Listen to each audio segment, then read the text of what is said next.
Okay, here we go. Let's discuss some good TV shows. I mean, most TV shows are good, but these I feel should have a bigger fan base. Some are underrated and some are a little famous. And these shows were like a feeling for me, like I'm watching somebody's life through their lenses. Okay, let's do this.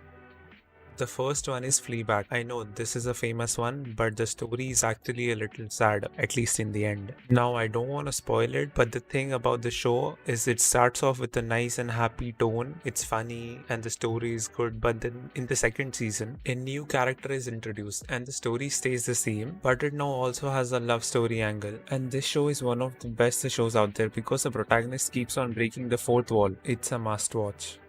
Next, we have History 101. I know this show doesn't fit the theme of this video, but watch this show like you're Gen Z. It's just 23 minutes long, it has 10 episodes. It covers topics like the rise of China, Middle East and oil, plastic, feminism, AIDS, and many more. Anyway, the graphic quality of this show is really good and interesting. And it's Netflix. I mean, the quality is awesome, and hands down, the whole production was great. Next up, we have Living with Yourself. This show is basically Paul Rudd gets a clone made up of himself, and that clone has feelings. And then the clone interferes in the original one's life, and things start to change. But then again, it's Paul Rudd, but with some drama too. It's a nice watch, you should definitely check it out. Next up is Master of None. Just the first two seasons. Third season is kind of slow and boring. I don't know, it's not worth watching. That's what I'm saying anyway. This show is meant to be a comedy drama thing, and it definitely does that. And it also deals with a lot of issues, but it's actually funny and heartwarming. This show is definitely worth checking out.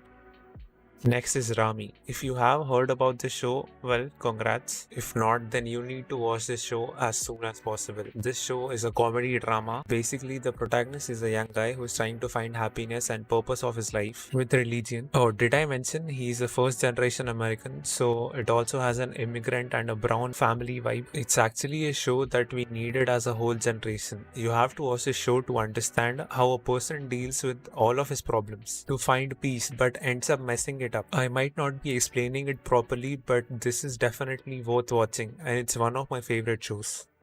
And finally, we have Aquafina is Nora from Queens. So I'm still watching the show and I think it's pretty great. At first, I thought it was gonna be a plain old comedy show, but when I watched this show, I was like, Aquafina is the best actor ever. She has such a good comic timing. Not gonna lie, the story is great from the first episode itself. I mean, come on, who doesn't wanna see a 27-year-old unemployed person living with her parents, dealing with daily issues and having fun at the same time? Aquafina was born to play this character, and she's also the writer and creator of the show. It's definitely worth checking out.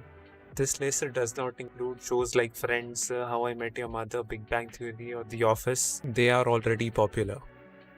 And I'm sorry for the very late upload, but I was busy with my exams. But I'll definitely try uploading more frequently. And today I announce my new Discord server. You can be part of this community by supporting me on Patreon and get benefits like community support, weekly recommendations, event access, like we can have a chat or watch a movie together. You will also be credited on YouTube videos too, and I'll keep uploading and adding more benefits. So stay tuned and thanks for watching it till the end. Your support is the only thing that makes me want to make more videos. Subscribe for more videos like this.